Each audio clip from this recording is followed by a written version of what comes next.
Hey, what's up, everybody? Welcome back. This is Take It to the Hizzy Fantasy Basketball, TITTH number 207. I'm your host, Justin Bruni. We got Stephen Hammond here as usual, and we have a special guest this evening in Sage Alvarez. Happy Black Friday, gentlemen. How are we doing? Yes, sir. Happy Thanksgiving. Happy Thanksgiving. Happy holidays, everybody. Yep. Glad to have you guys in. Glad to be here. Happy Thanksgiving. How did you guys spend the holiday? Eating way too much food. I ate way too much as well, and just hung out with the family, hung out with my dogs, and just had a great time with everybody, and watched the Raiders win, of course. Yeah, nice. That was a nice game in comparison to the other matchups that we received for Thanksgiving football. That's for certain. That was a plus. I didn't really eat a ton. I had a lot of leftovers today, and I got up to make some leftovers, and my stove and my microwave were out, so I had to fix those, and then I didn't eat any leftovers yet, but I got that handled. We're gonna have some leftovers later tonight. I'm definitely gonna be eating for like the next 4 or 5 days on leftovers alone. I catered Thanksgiving because I would have butchered that, and I had my family visiting, so I wanted to make sure it was right. I got way too much food, way overestimated. But now I'm going to be eating pie and cheesecake for, like I said, probably like the next 4 or 5 days. So I'm all good. And there's nothing but upside there on the over ordering. Don't be bashful if you ever have to cater any holidays or anything, folks. But let's get into it, though. We're going to jump into some of our props for tonight. I have Drew Holiday over 1.5 3-pointers made. Hit it in 3 straight games.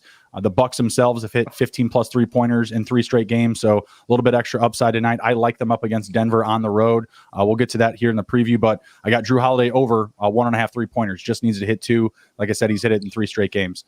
What do you got going tonight, Steve? So I got Gordon Hayward over 14.5 points. He's hit that pretty consistently. He put up a stinker in his last one, but I don't think it should be an issue. And then I got Lillard under 27.5. He's going against the Warriors. Okay. I think it's a little bit of a recency bias. He's had some good games of late, but he's only hit this number 4 times in the month of November. So I'm going to take the under. Oh, little pup there. I didn't see him. That's my What's his name? His name's or Prince. her name? Prince. What's up, Say Prince? Hi, Prince. What's up, bud? Chilling. He's like, you're on TV, Chilling. Dad. I would bring my cats in, but this room that stations the Hizzy, if you will, it's just cord city. Cords, and next to garbage and trash, like any piece of plastic that you rip off of any top of anything, my cats love cords. So they will wrap themselves around something like a cord and just pull it out. So, man, that's they get a little too feisty. They would definitely be up here, front and center, but they'll also be tacking anything round shaped looking like a cord. So nice intro, Prince. Appreciate you, sir. All right, let's jump.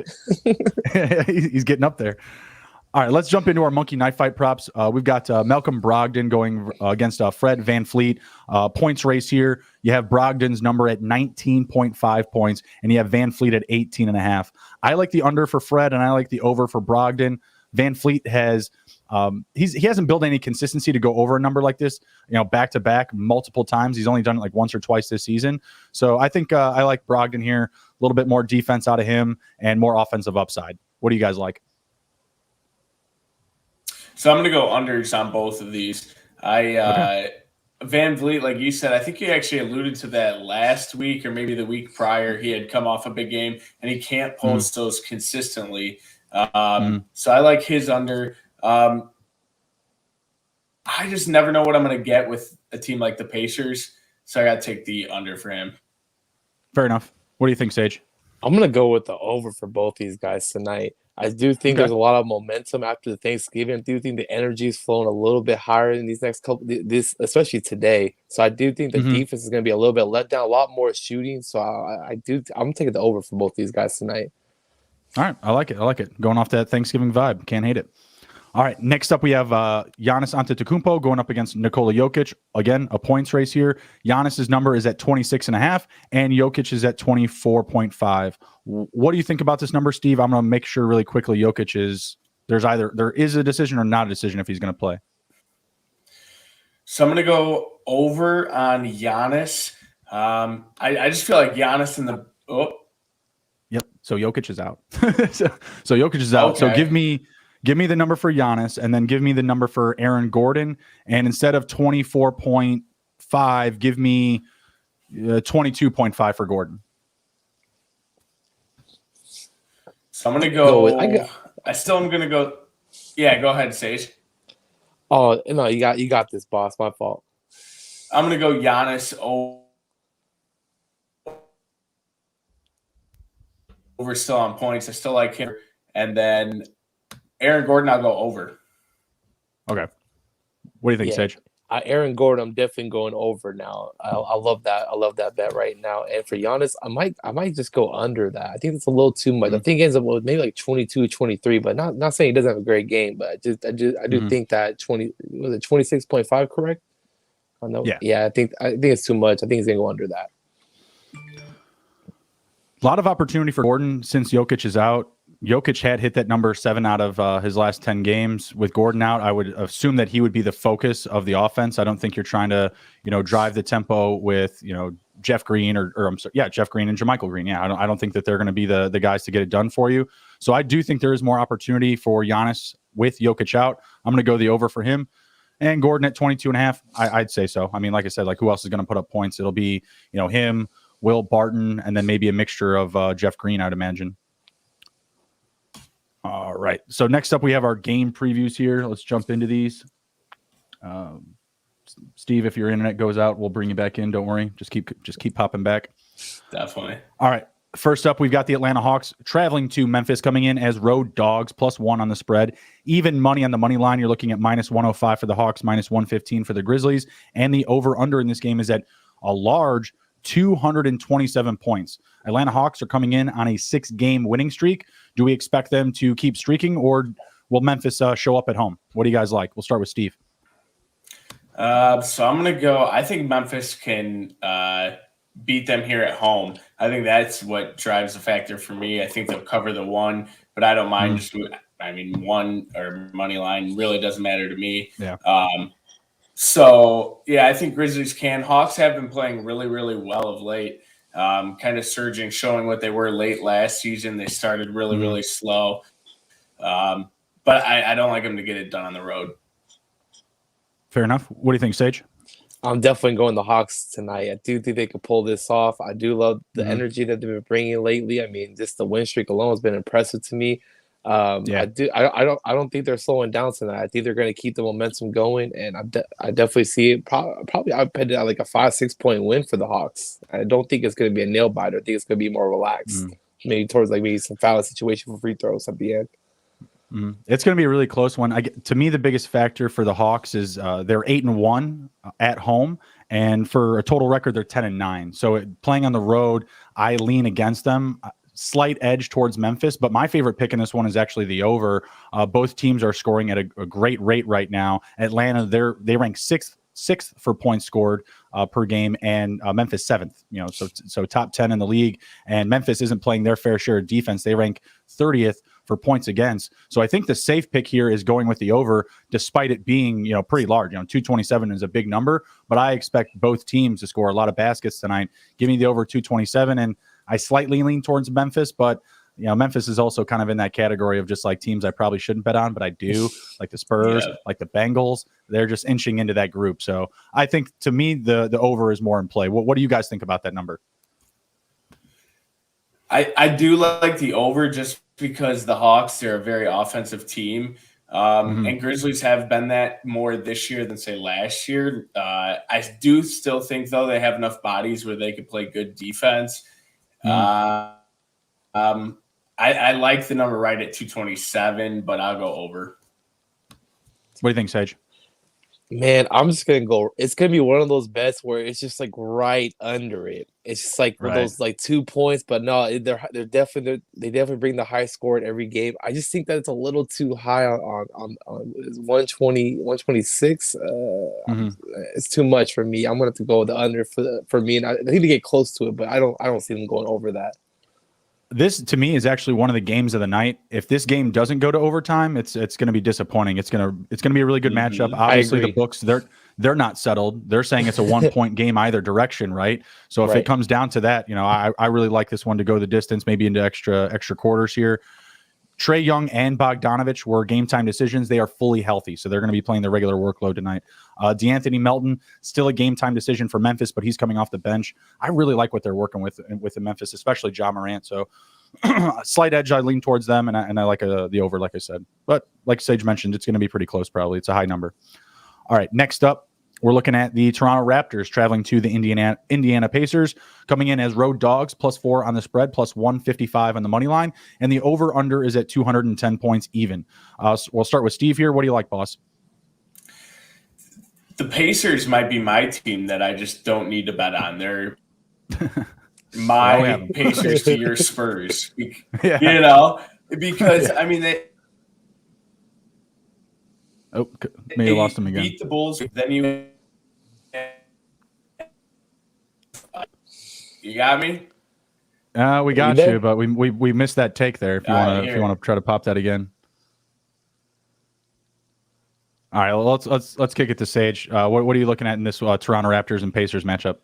I definitely love the Pacers tonight. I do think that I think it's just the matchups alone why I feel this way, and I do think that the Raptors, it just to me the Pacers just got this tonight, and I don't see them losing tonight at all. Yeah, I think they have better matchups in general, especially in the paint. Domantas Sabonis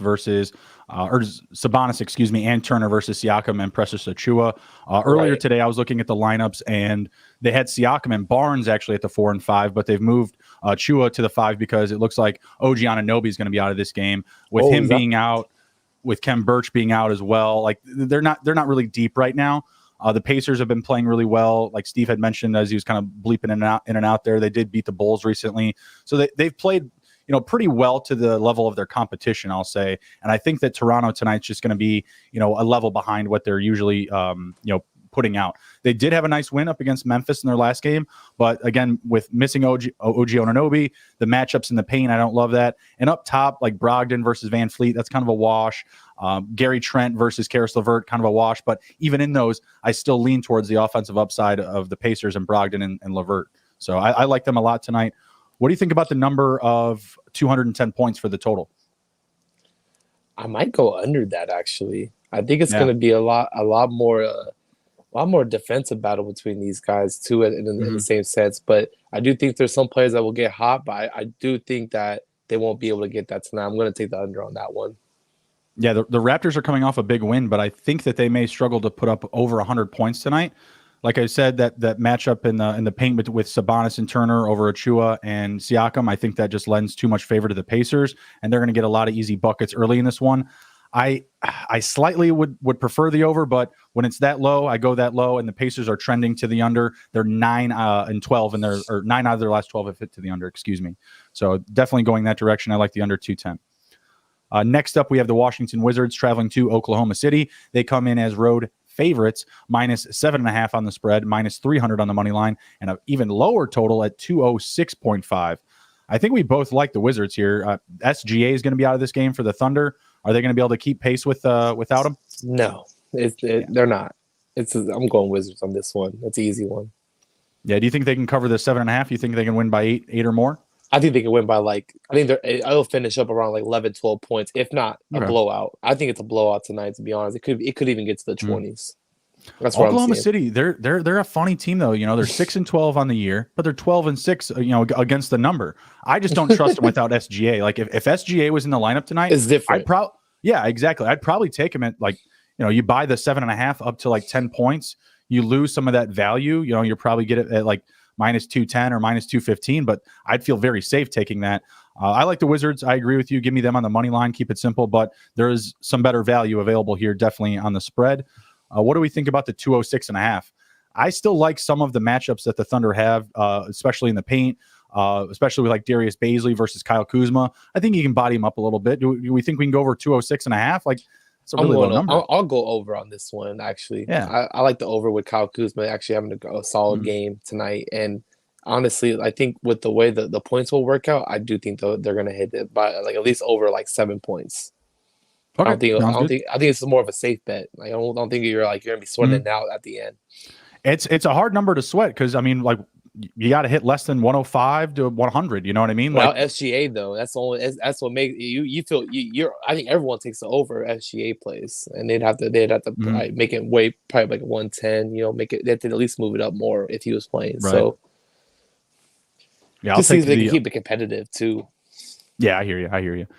All right, next up we have the Celtics and the Spurs. We got the Celtics coming into San Antonio as road favorites, -4.5 on the spread, -180 on the money line, and the over-under is at 213.5.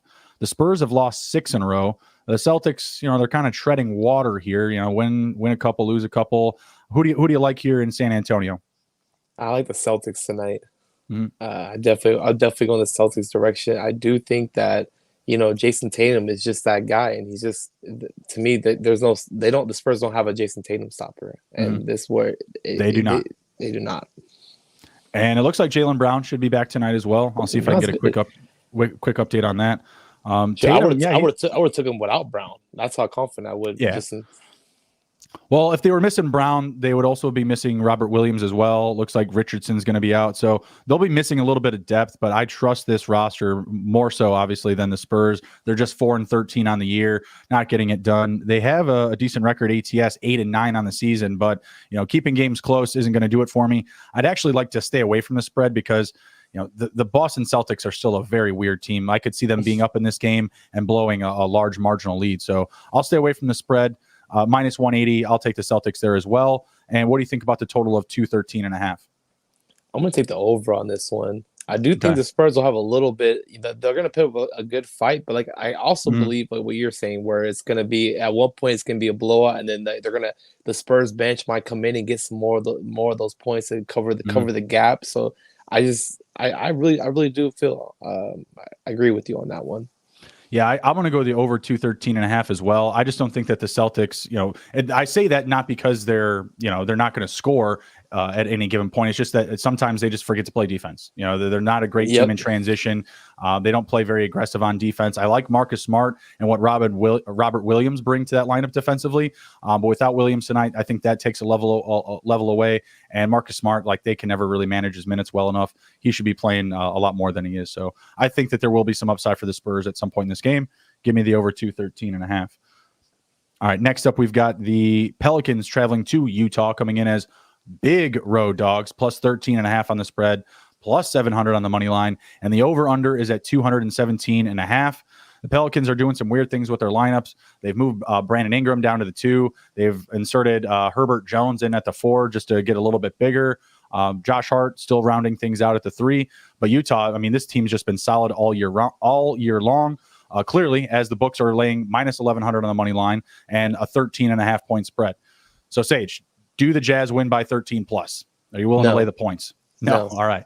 I'm not. It's too much. I'm taking it's way too much. Even with the Pelicans lineup like that, I even though they are experimenting, paying the Brandon Ingram at the 2, which I don't agree with. Right. I mean, he plays like a point forward a lot of times. So I mean, he wants the ball needs to be in his hands for him to do a lot of creativity. But I mean, them losing Lonzo, I still don't understand. I mean, I know you're wearing the Bulls. I know you're pretty happy with having my guy over there from California, Chino Hills.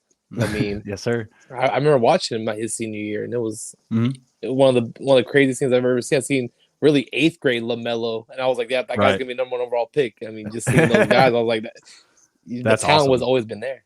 So yeah, the Pelicans they're just a loss, but I don't think they're gonna be losing by 13. I guess. I hear you. I would still buy it up to 15 if you can. So you're looking at 13.5 at -110. I'd feel a lot better at 15 or 16 points just for my peace of mind because they're still a bad ball club. They're obviously missing Zion for sure. That's going to hurt them this season.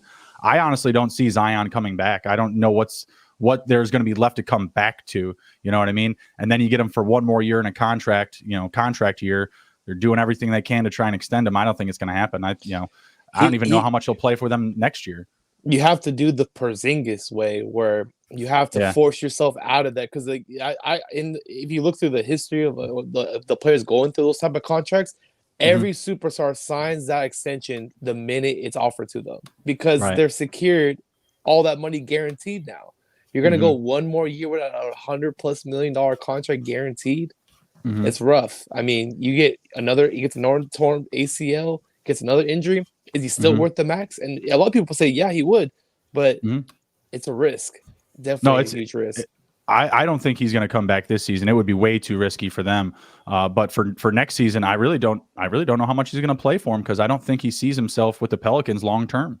You know, what's his trade value at this point? If you were to try to trade him, that's another question. That's tough. That's tough, because you're going to have definitely some different opinions around the league about, where he's currently at, like what his current value is versus what his value would be in, say, another 1 to 3 years. I mean, I viewed him as a very strong, rookie. Like when he came in, the production was great. What I saw was great. How I viewed him, like the lack of like physical size, like he always seemed like a lot like he'd eaten like one too many cheeseburgers before the game. But I mean, players get around that, though. You know what I mean? Like, look at Jokic before COVID. Like, Jokic was a much like bulkier and wider type of player, and during COVID, he really trimmed down, and that really helped his game. So I don't see him not taking those steps forward. Like, I could definitely see him trimming down, especially in a time like this when he's not playing as much and he doesn't have to be as like bulk in the paint, right? It's the interpretation of his value going forward is going to be vastly different across the league. I think that you would get a couple of first rounders and probably a star, like an every night 28 to 32 minute player.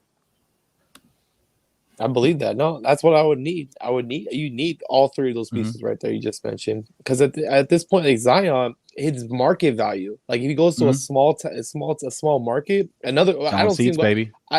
I mean, I don't see him go to a small market, because this way, if he's forcing himself out of another small market, it doesn't make sense. He's probably trying to go to a big market, but it's also just going to come down to who has the assets to make the trip. Because at the end of the day, he wants the extension. Right. He's going to come up on it. Was it 2 years? He's 2 years away from the extension. Well, so he has this season, and then next season is the contract extension, I believe. Right. So next season is his last season as a Pelican, unless he resigns. Right. And it's like I said, usually players, they have to sign that contract just based off the money they have for their families. Because if you don't sign that, you go another year 365 days without that money guaranteed. And I think for him, it's going to be even more than what the $100 million it's usually been. It could be like, I could definitely see a sign and trade situation for that for sure. I could definitely see a sign and trade situation. But like you had mentioned, like who's going to give up what for him and who has the assets. Like you look at a team like the Oklahoma City Thunder. They've got everything to give up. They've got $1 billion draft picks to give up. But I can tell you right now, he doesn't want to go to Oklahoma City. It's just, it could be even a 3-14 trade, though, because if Oklahoma City is willing to give up the picks, then they can get someone else in return, too. Sure. You would hope. It's something like that. It might even be one of those like 7-10 team trades, or, those 6 to 17, because at this point, if the numbers don't work out, Oklahoma City has to almost be involved in any other big trade based off their picks alone. They bring so much value. It's pretty crazy. When he was coming in, I was like, man, this kid needs to go to New York. Like he would be in the basketball mecca. I mean, I know that's kind of like a drowned out like narrative, like, but it's an international city. It's a big international brand, for a young player, when you're playing in New York. Right. And then you look at what New York did, after that draft, even with RJ Barrett, like, damn, like he would have been killing it with this squad. So I wouldn't mind seeing him going to a team like that. I'm sure, LeBron would do everything he could to get him on the Lakers, because he's LeBron. But yeah, the time will tell with that. You want to add into the Zion Williamson talk, Steve? No, I think you guys really hit it right on the head. It's crazy how little I feel like I've seen of Zion playing, and we're already talking about an extension for him. It's like, and I think he said his perceived value, I think it's probably all over around the league because no one knows really what they have. And I think another factor that we need to take into consideration is just how he's going to get used. Like if you told me, Golden State's going to give up like Draymond Green and some picks, I would be really excited because I know Steve Kerr is going to like really dig down and get the best that he can out of him, and he's going to put him in a system where he'd be super productive. You know what I mean? But then if you tell me he was going to, I guess I was about to say Dallas, but Dallas would probably actually be a really good fit for him, given what their need of like a legitimate big man or a franchise big man. I'm just trying to think of somewhere else where he'd just not be used. You don't like Porzingis? You're not a Porzingis guy? I'm not a Porzingis guy. I like him going forward after this year because I think his recovery from his surgeries have been slowing him down. And I think even you've seen his recent play, it's been a lot better. And I think it's only they say most of the time when you go through those major surgeries, it takes 3 years for you to really like go through. So I'm still not getting on Porzingis. I think he's a great big man. I know he's been in a lot of trouble with the New York situation, but I do think he's the right big man for Dallas moving forward. It's gonna be tough because they also just gotta make it work because Luca's the main guy. He got to have better. I don't think they have good chemistry. So if that's the reason why, I agree they get rid of him for chemistry issues, but not because they can't play together. I just think it's gonna come down to if Luca accepts him as a teammate, and not as a friend, but as a teammate. They have to accept each other. No, I absolutely agree with you. But I also don't think that they are a good match together. And recently, when I did see Porzingis play well, Doncic wasn't in the lineup. He was taking advantage of the extra opportunities to take a couple more shots.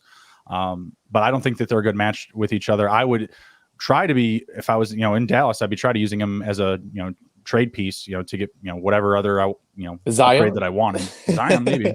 Oh man, to send Porzingis to New Orleans, man, that would be rough. He might retire. All right, let's move along here. Next up, we've got the Milwaukee Bucks traveling to Denver. They're coming in as road favorites, -3.5 on the spread, -162 on the money line. Over/under for this game is at 214 points. Important to note that Nikola Jokic is not in this game, so there actually may be some line adjustment. We'll stick with the 3.5 now. We'll start with Steve here. What do you think about this matchup? I think I like the Bucks laying 3 on the road. I said Giannis was going to have a big game. Jokic out, that really is what moves the needle there. I don't think I'd like Aaron Gordon to have a bigger game. Now we just keep losing Steve. But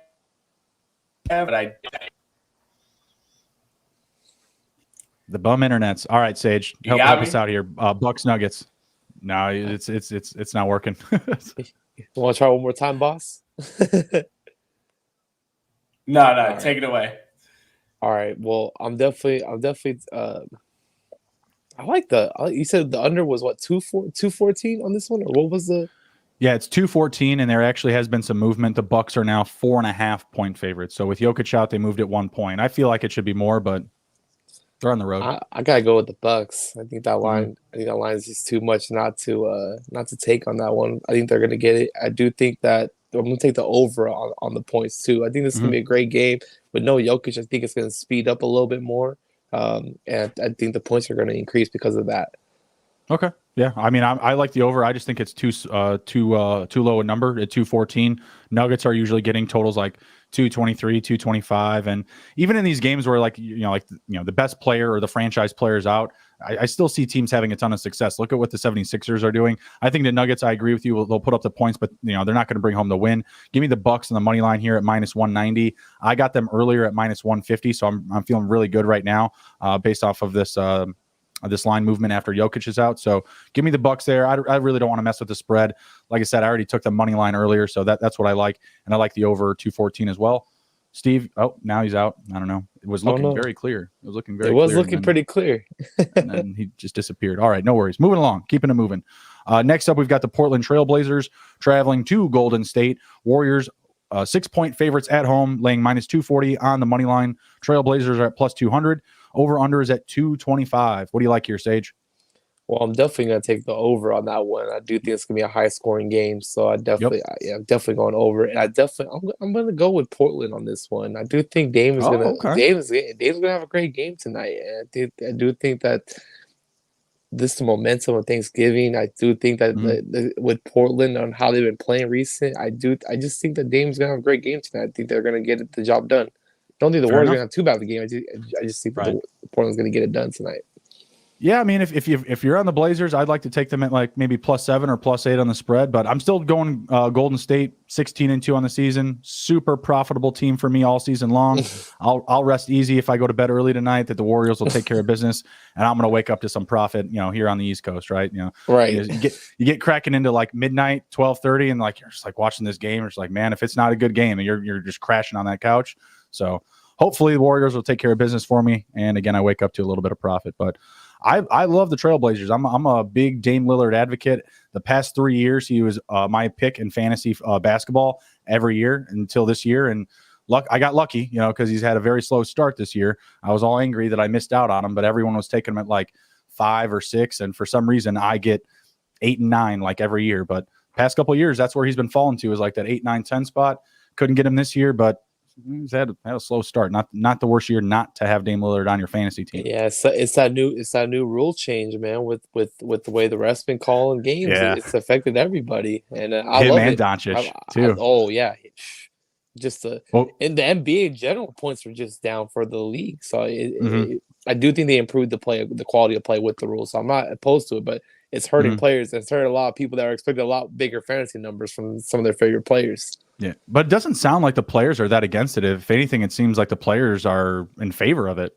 Oh, yeah. Well, of course. Yeah. I mean, it's so frustrating. I mean, just seeing the way the game has gone the past 5 years where it's about creating fouls. It's not even like they're trying to go for legit scoring opportunities. They're almost looking at how your body is to where they know on certain moves how you're going to react, so they know when to pull a shot up and then get that little lean in. Yeah, right. That needed to go away from the game. I hated it. I mean, there's been times where you got the pump fake and you jump up and you're not going to foul them, but then the guy goes right into you, right at you, and it's just right at you. And I'm not gonna say I haven't done that before myself. I think while the rule was still there, what wasn't there. I think it was smart to do things like that because you got to get the ball in the bucket. I tell my team all the time. You know who would have hated that? Who would have hated that rule? It's Kobe and MJ. Oh, that was their bag. Like, come here. I got a shoulder for you, and I'm going to the free throw line after too. That's real. They both were really great at that. Amazing. They're amazing at everything. Yeah, especially Kobe. I mean, obviously, he mimicked a lot of it from Jordan. Like, he stated that as many times. I don't know how often. A lot of times, as much time as he probably could. I mean, they literally are the same player in a lot of You're senses. My big brother, little brother. Still hurts. Very, very, very fresh wound still. And I'm a Bulls fan. So, all right. Moving on here, we got the Kings and the Lakers last matchup on the night. Kings coming into Los Angeles as 8-point dogs, plus 295 on the money line, and over-under is at 228.5 points. That seems really high. I mean, the Lakers haven't been playing the best defense, but seems like LeBron should be back tonight. What do you like here? Total, money line? I'm going to take the under on the money line. I think that's way too many. Right? I think, the total. I think that's just way too much. And as for the game, I'm gonna take the Lakers tonight, especially if LeBron's playing. I think they're gonna cover it. I think that they're gonna get this win pretty easily. He's still a game time decision, but Harrison Barnes is going to be out for the Kings, and he's pretty much been their identity on offense whenever they're kind of slumping. He's been the one to move the needle and kind of get them back into it. I love Buddy Hield starting for my fantasy team. That's great. Get a handful of extra minutes tonight.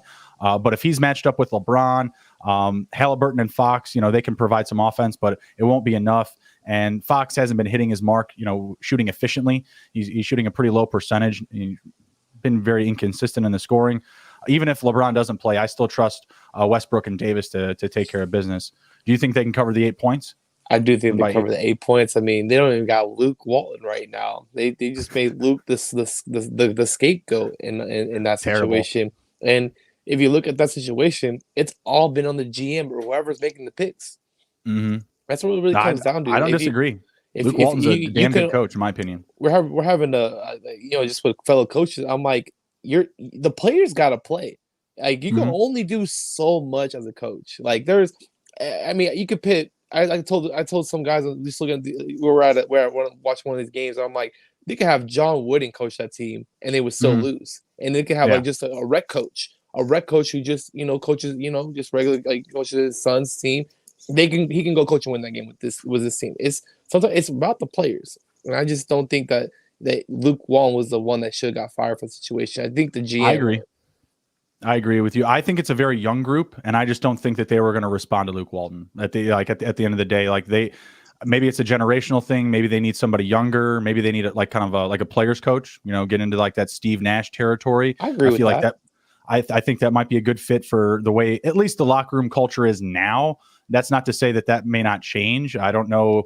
Is De'Aaron Fox like a franchise player for them? Is Tyrese Halliburton going to be a franchise player for them? They play like it at times, but are they going to keep them around? You know what I mean? Because I feel like they're a little bit top heavy in the talent. They're not so strong in the paint, and they've been. I don't know what their deal is with some of these relationships. Like they had a Hassan Whiteside last year. Didn't have a great relationship with him. They've ruined their relationship with Marvin Bagley.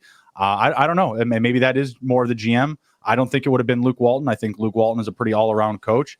I just don't think that the group, they were a good fit with each other. I would Marvin Bagley being how showing who he really was is really what disappointed the Kings and really deteriorated their situation is that he wasn't the guy they thought they drafted. Sure. It's day after day, practice after practice. Who a guy is in your gym. Except for the Pelicans, who must have had their eyes closed with Lonzo. Like right. I can't see how good this guy is. But I got told people previous times, I'm like, the guy had no off season to get his shot right. He was rehabbing his surgery, so he had one off season. His shot goes up. He have another off season. What is he doing for the Bulls right now? I think you tell me. I have to look it up. I think at one point it may not still be this, but at one point his 3-point percentage was better than his 2-point percentage. I believe that. Yeah. If you look at the Bulls, the way they're shots. Like I was watching him. I was watching just launch in high school. It's half court. LaMelo. The next year, LaMelo. It was a gym I coached at too. He pointed at the logo. Like, that's my gym. I was there for like 3 years in that gym. And just to know that he did that at that logo, I was like, wow, that's a moment right there.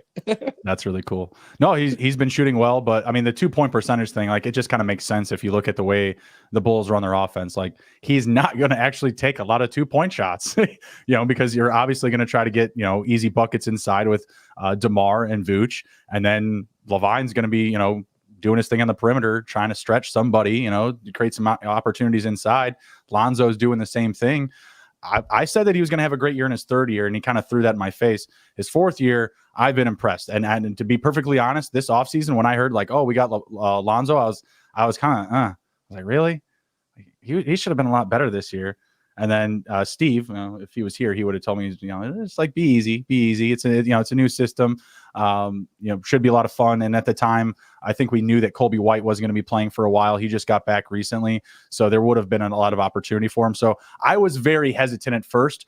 I've been very pleased with the product that we've received. I'm happy for Zach for everything he had to deal with in his career. I'm more happy for Zach the Minnesota situation. To be able to shine the way he is right now, I'm so happy for him. And I really DeMar too. Everyone's dogging him, of course.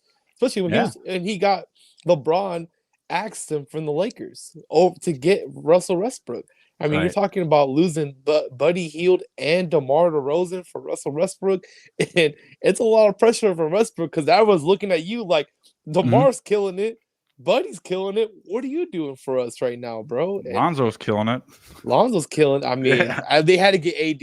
I know a lot of Laker fans went off on me because I was like, I don't think we should get Lonzo in that deal, but I thought we should have fought harder for Kyle Kuzma to be in the deal. I love Kyle Kuzma, so I was any Laker fan was attached to the young group. I mean, they all showed up in Vegas to watch this team play. Think of that group. Think of the group that they've given up. You look at Lonzo, Brandon Ingram, Kyle Kuzma, Montrezl Harrell. I'm sure I'm forgetting someone else to round this out as like a full starting lineup here. But they gave up all the. That's what I'm saying. Wizards. Like so many. So much talent. Josh Hart, there you go. Josh Hart's a starter right now. I mean, I don't think that he's the guy that you want to try and ride you to a ship or get you in a deep playoff run, but he's putting up production. He's getting those minutes. Kind of playing in the middle of the floor, getting assists, rebounds. I don't mind him. I don't hate it. But Zion comes back, we'll see what happens. Exactly. All right, let's jump into some season-long stat battles here, and then we are going to round out the rest of the show with some live betting and head out of here. First up, we've got a points battle between Luca Doncic and Jimmy Butler. So Luca Doncic right now ranks 30th in the league in points scored, and Jimmy Butler at number 22. Doncic has put up 350, Butler at 383.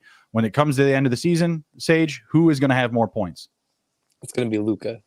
Yeah, I think so. Luca, with his adjusting with the rules, and I think it's going to be more efficient towards the end of it. I think it's a lot of adjustment period right now. As they say, the NBA doesn't start till after Christmas, right? So I do think there's a lot more adjusting that's going to be happening before even that time. And I think the points will actually be increasing very shortly. I agree. Jimmy Butler still has a very rounded out roster. Kyle Lowry, Tyler Hero, Bam Adebayo. I like Hero too. I like Hero's getting more points and more points. It's a situation that he's in. I mean, there's a lot of players that got to score points. There's only one ball. Exactly. And Doncic, he's got Porzingis, but the rest of the roster, they don't really demand the touches, and they're not the focal point of the offense. So I'm riding with Doncic as well. All right, next up, we've got some rebounds. We're looking at Russell Westbrook versus Montrezl Harrell. Westbrook actually ranks 16th in the league with 168, and Harrell's got 162. Big man or little man? Which way are you going here, Sage? I'm going the little man. The little man has too much heart, and I do think if the big man, if they can keep boxing out, he's one of those guys that crashes the boards. I need some of my point guards to crash the boards more for my college right now. I've been trying to get them to get they're leaking too much, but if they crash the boards, they're gonna get more of those rebounds. And Russ is definitely getting those rebounds. He wants it. He wants it. He wants it like he needs it. Yep. I agree with you. Montrezl Harrell getting it done with the Wizards right now. He's looking really good, but they're also going to have Rui Hachimura come back at some point. I thought that was actually going to be soon, but he's going to get back. He'll steal some extra minutes there and probably a handful of rebounds, maybe closer to Christmas, but we'll see. Right. All right. Next up, we've got assists. We're looking at Chris Paul at number 1 with 187, or James Harden at number 2 with 174. The Nets are a weird team, but James Harden, he's been distributing the ball, taking a lot of that focal point, from scoring and distributing. You like Chris Paul to handle business, or Harden to come up the rear?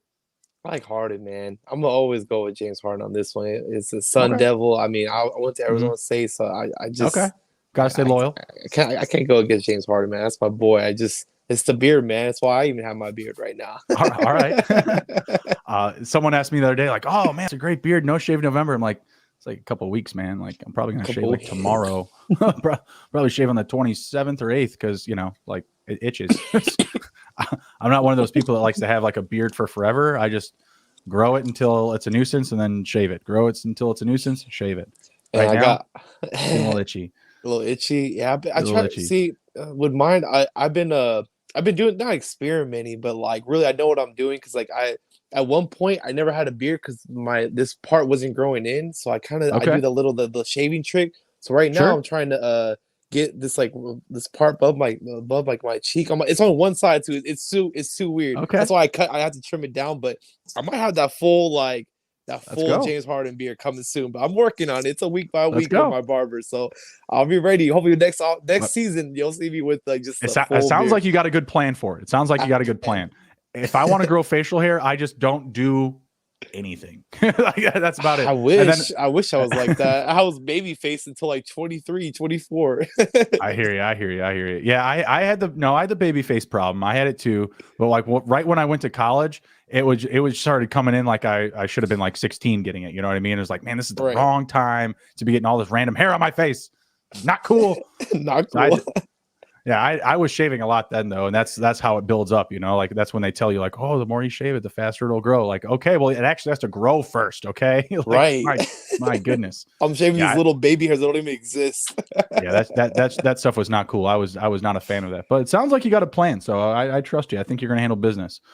On this prop, I've got Chris Paul because I can't go against my fantasy team, and he's my number 1 pick in fantasy this year, and I'm one of my teams anyway. So I got to go Chris Paul for my own bag, and he's just the dude. He's just obviously A1 distributor, Hall of Fame type of player. Give me Hall Chris of Fame, Paul. no doubt. First ballot. Oh yeah, absolutely. I just want I feel for him because I wanted him to get that ring so bad last year. I mean, I know. I was going to when I was going to Arizona State. The best thing that they had about when I went there, they had $5 tickets for almost every single game for college students.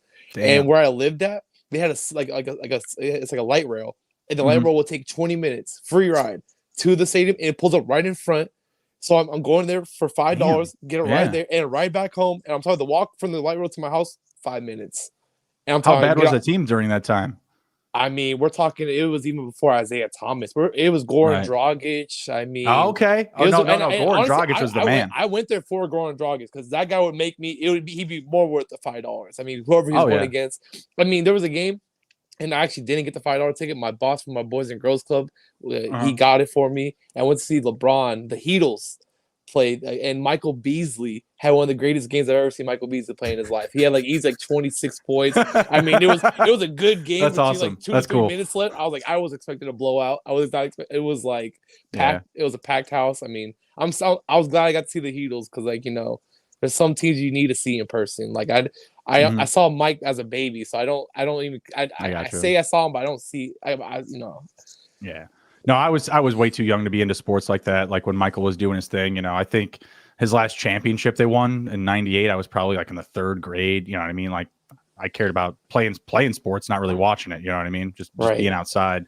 We didn't have screens and shit or anything like that to lure us in. So it was just like, oh, hey, sports are on because my parents are watching sports. You know what I mean? That was pretty much it. Though my first memory of really basketball was when Kobe was a rookie.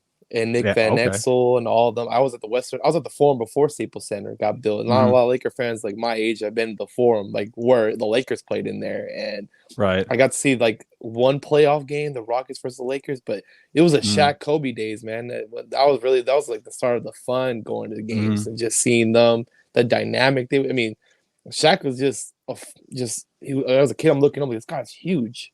Right. I would watch basketball with my family, but we were a very sports family. Every Sunday the Bears were on. Whenever the Bulls were playing, they were on. Blackhawks, not so much because they didn't play home games. But we were, we always just had them on all the time. So it was just all right, we're going to sit down and watch sports type of thing. But it's kind of funny you said that because when I started really getting into just watching sports on my own, Sports Center became a regular show, ESPN News, all that, the 24/7, bottom line, on ESPN News and all that stuff. It was right around that time, when not necessarily when Kobe was a rookie, it was probably maybe a year or so after, maybe his 2nd or 3rd year, because still really high on Michael Jordan. No one's going to be better than this guy, this, that, and the other. And then you got the All-Star game when he's a rookie. MJ versus Kobe, that was a lot of fun. But I wasn't into it. Oh, hey, Dad, let's sit down and watch Kobe versus MJ in the All-Star game or anything. So that was a really fun time, though. That was a really fun time. First memory of basketball was just watching MJ with my family. That was pretty much it. I remember the last championship they won. I was just going to say, I just remember our neighborhood was just, going crazy, there was fireworks going off. People were shooting guns, it was wild.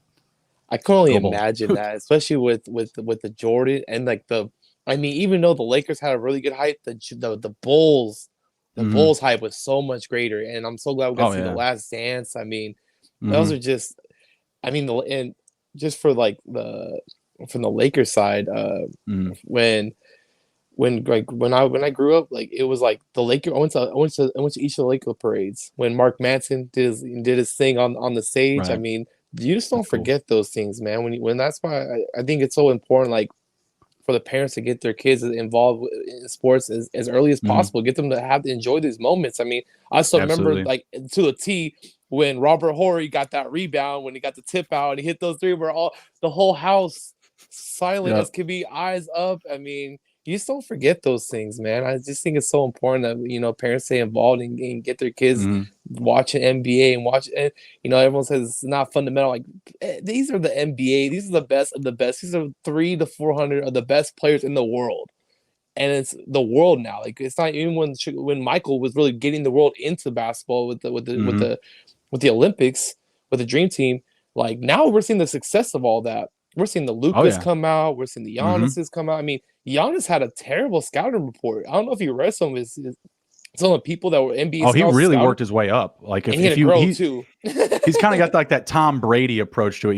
You see the draft photo, this lanky, skinny kid, right? And then you fast forward now, and he's just I obviously had to ramp up to match the level against me, the rest of the league. So I absolutely appreciate that.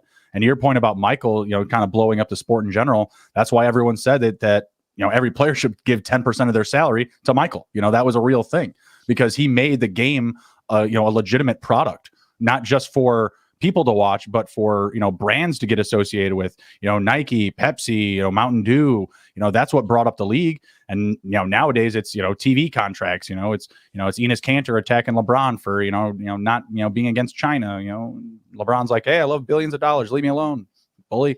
I mean, it was nice. It was nice for the Lakers to get bullied about China when they were in China, when China could just be like, "We're just gonna take you guys, and you guys are our hostages now." Like no one thought. Like, thank you, China, for not doing that. Thank you for not doing that. Like, thank you for like respecting that we weren't the GM that sent that tweet out when he, and that's right. And I get it. Like, if you're gonna stand up for the issue, you gotta stand up and you do your thing.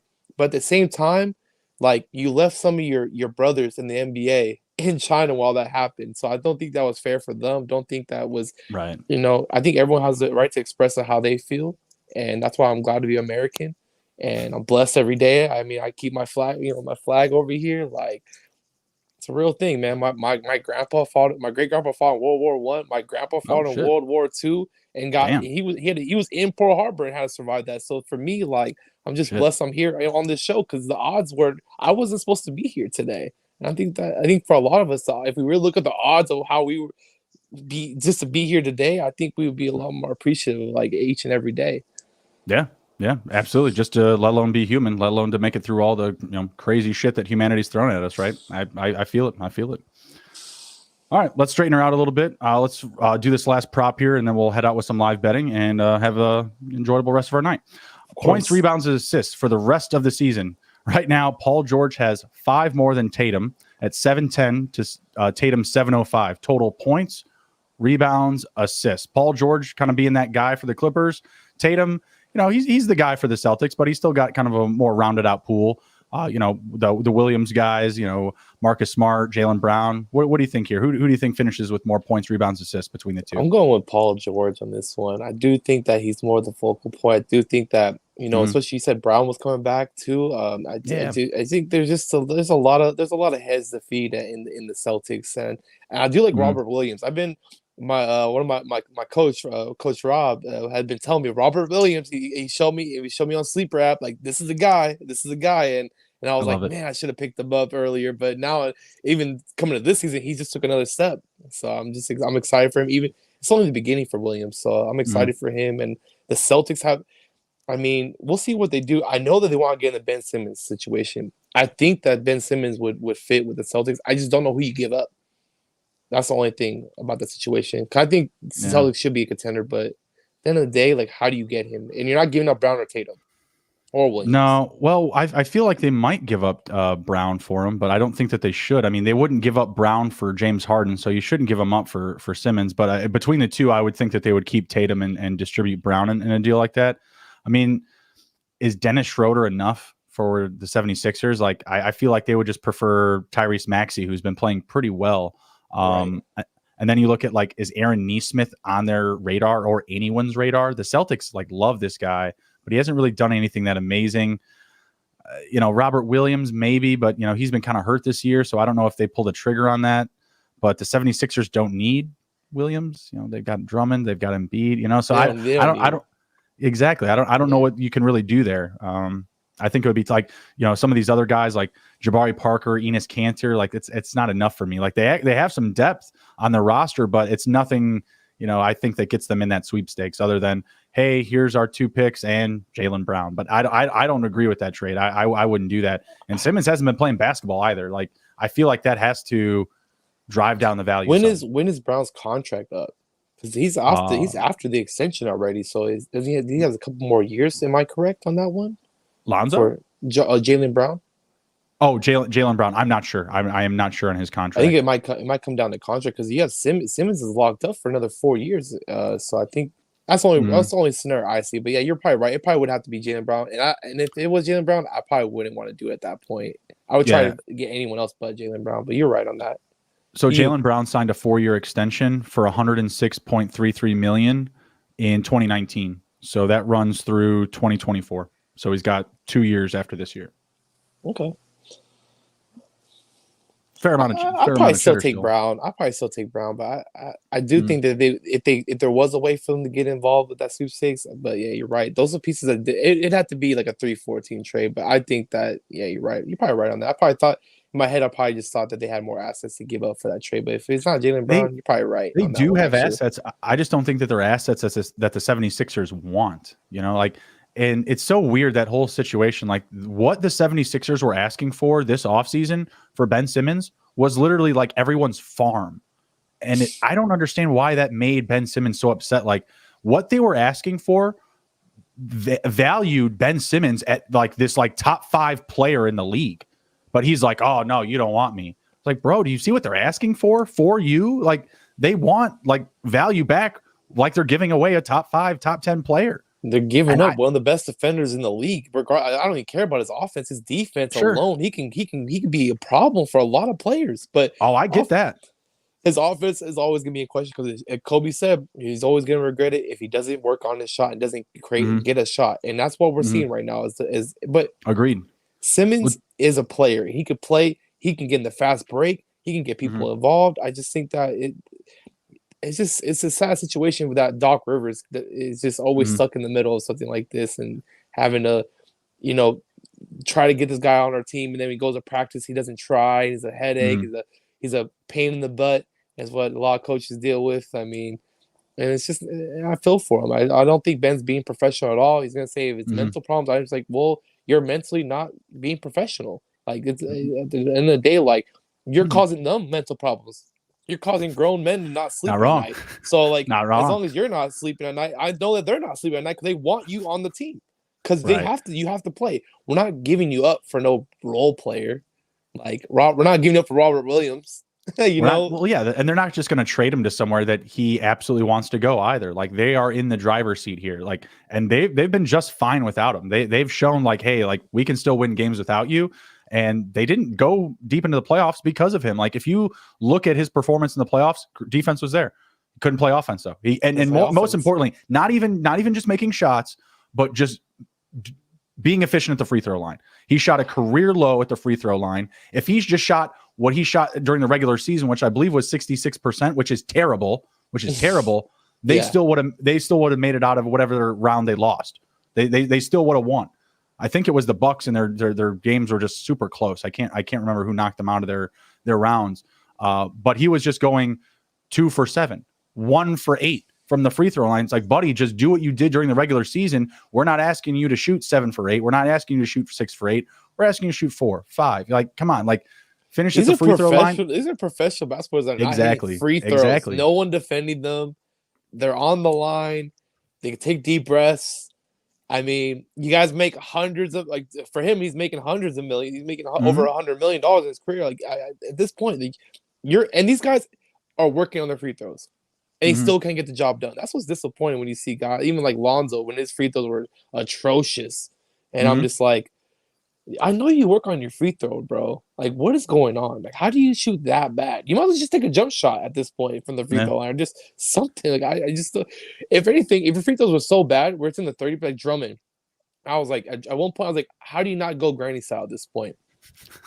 Like, just do the Rick Barry stuff, bro. Just give it a shot. Just do the shot. Like, if it's that bad, you just gotta go with who's one of the greatest free throw shooters of all time. What was he doing? the Hey Arnold. If it works, it works. If it works, it works. Take all the time in the world at the free throw line, Ben Simmons. Look at what Giannis does.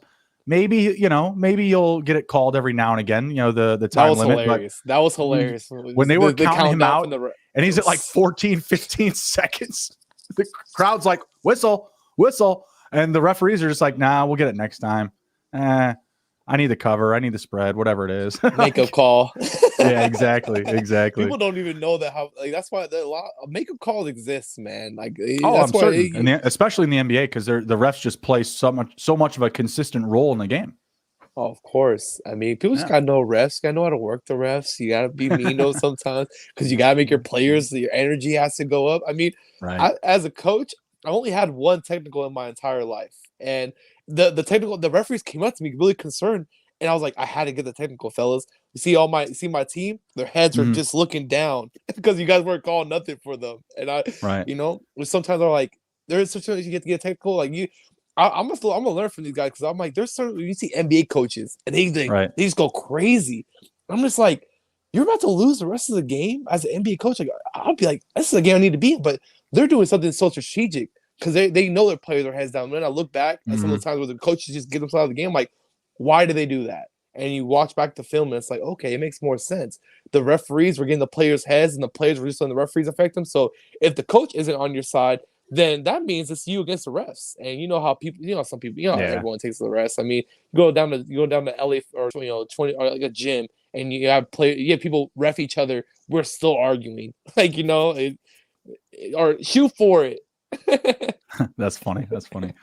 Never coached basketball, but I coached hockey. And whenever I would get into it with the refs, it was always, take it to the highest level that you can take it without getting, kicked out. And as clearly as possible, communicate to the players that it's not them versus the refs. It's you versus the other team. And these things are happening to you because you're not playing hard enough. That's always what I always try to communicate. And if the refs were really just being just like ignorant, I might say as much, but it's your job as a player to go out there and not let them affect the game. Like you're supposed to be in control of the game as a team. It's kind of like the same thing as don't play down to bad teams. Make sure that you are playing up to teams that are clearly much better than you. Bring extra today. Don't bring less today up against this bad team, whatever it is, and don't let the refs get in your head because the last thing you need is the players kind of mimicking or doing the same thing that you're doing to the ref. They get out there and they're just like, what the hell, ref? Or they take that extra second to look at the ref and take their eye away from the game or whatever it is. I could never stand any of that. So right. I've come pretty close getting ejected. Never was the ejected guy though. It was always the other coaches that were ejected. Am I watching the handsome man contest? You guys rock. FIT today on Twitter. Appreciate you, sir. Appreciate you. Must be the beard, boss. It must be the beard. All right, let's go into some live betting really quick, and then we're going to head out of here. First up, we've got the Hornets. They are up over the T-Wolves, 84-77. There's 3:55 left in the game. Do you like the Timberwolves to keep this within 6? They are down by 7 right now. Can the T-Wolves cover 6.5 points? They can do it. I believe in them. They got this. Do you know if Mason Plumlee's playing tonight? I think I left him in my fantasy lineup, and I'm not sure if am I going to lose out on that? Yeah, Plumlee's out, so I left him in my lineup. Ouch. But that does mean some more advantage for Cat in the paint. I think that the T-Wolves will cover. They are down 10 now, but we'll see what happens there. Next up, we have the Suns over the Knicks in New York. Suns 76 to the Knicks 61. Looks like the Suns are running away from it. Sage, can the Knicks cover 12 points at home? They're down by 15 right now. I think the Suns can get it up to maybe like 20 points, and then maybe they start getting the bench in. They might actually get it. Actually, I think the Knicks might become maybe a 10-point loss. But yeah, I think they can actually come back. But it's gonna get worse before it gets better. Let's hope so for their sake. Knicks were such a profitable team for me last year. Haven't been able to catch them in stride so far this season. Hopefully they start to get a little bit more consistent. I'm going to take them to cover the 12. Next up, we have the Bulls over the Magic. Let's go. Bulls taking care of business, 78-63. We've got 4:02 left in the third. Damn, Bulls getting a 15.5-point spread. I think I'll still take the Magic to cover that. The Bulls kind of play at a slower pace to start the fourth quarter. What do you like here? I'm going the Magic on this one, but the Bulls are going to finish this game out. That fits. Yeah, it's too much. 15 points is a pretty big spread, and the Magic, they've got some guards that can put up points in bunches, so I think that they can cover the 15. It's a very big spread this early in the game, still 3.5 left in the third quarter, and like I said, they're down exactly 15 now, so they just got a bucket. Okay, next up, we've got the Hawks at the Grizzlies. Hawks are up 29-21. I think John Morant may have left the game. I think he may have an injury that he's dealing with. Yeah, that's not cool. He's been awesome so far this season. Right now, the Hawks are up 8. The spread is 5.5. Can the Grizzlies cover 5.5? Keep in mind they are at home, but also keep in mind the Hawks have won 6 straight. I'm still going to go with the Hawks on this one. I think if you said John Morant's not coming back, I'm going to have to take the Hawks on this one. That's an easy one for me. Yeah, let me see if I can get an update on that really quick. You were on it from the get. You were on the Hawks for sure. Like we said, they've been playing very well. 5-1 ATS in their last 6. They've won their last 6 straight up here. There you are, Ja. I want to see if I can get an update really quick. Nothing available yet. I just saw it on the glimpse of my eye on the screen. He was on the court grabbing his leg.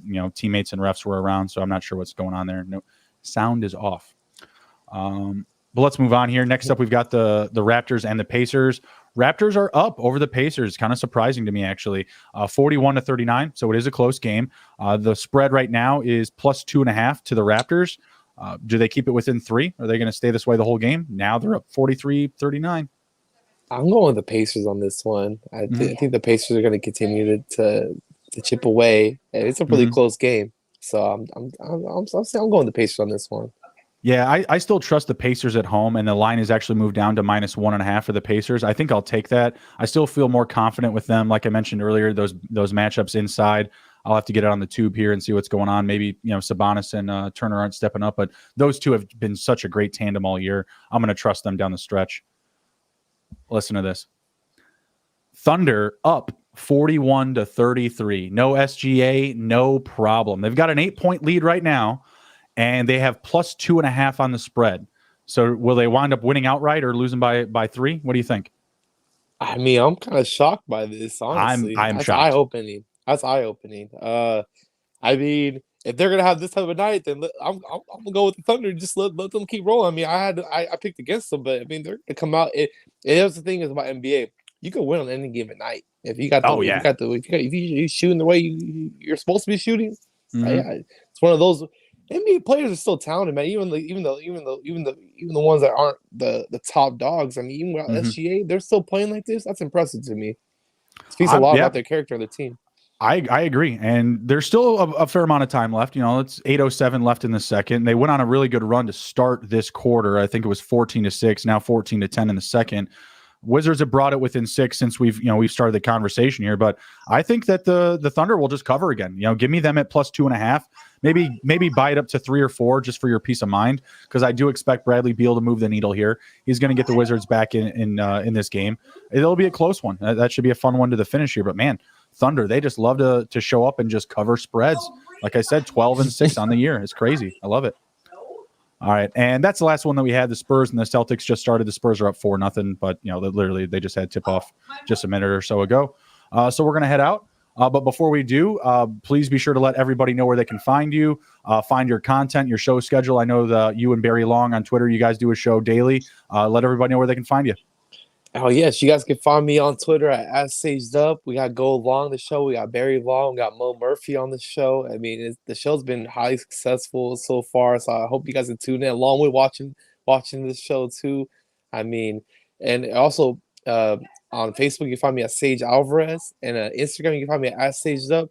But I just want to take the time to thank everyone for the nomination tweet on Twitter. That's blown out of – it's been out of this world. I mean, since the day I created it, it pops off every single day and allows everyone to get in tune with everyone that's active on Twitter. I mean, you see, there's so many names that get added every single day, and that post gets over 20, 30, 40,000 consistent. Not even like a day off. It hits, and I'm appreciative everyone's so supportive of my Twitter, and I appreciate you too, bro. You do a lot, and I'm happy to know you, and I'm happy to meet so many people this past year. I mean, a year ago, starting around this time, actually, I was at 300 followers on Twitter.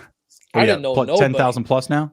I'm at 11.3 today, and I'm working, and just the networking, and from this time last year. I mean, just to be able to go on this show today just speaks to where I'm at, and I'm grateful to be invited and to be on this show tonight. Oh, likewise, man. It's a pleasure to have you, and pleasure knowing you, and just kind of growing together. Piggybacking off of each other's success, the sharing. I love the nomination tweet. It just gives an opportunity for people to see more content and more people that are passionate about sports specifically. That's the community that we're in, whether it's fantasy or gambling or just talking about the teams that we love. We work with a lot of different people that just talk about their own favorite teams, not even league wide stuff or fantasy or gambling. Like, everybody has their own niches, and I absolutely love it. Love growing with everybody, growing with you. So yeah, we really appreciate you coming on. Everybody go follow Sage at Saged Up on Twitter. Jump into the nomination, posts. Nominate some people that you love to follow. And I'm sure at some point, Sage will nominate you and get some more exposure to, your work, whatever you're working on, or just, who you are in general, the stuff that you share on Twitter.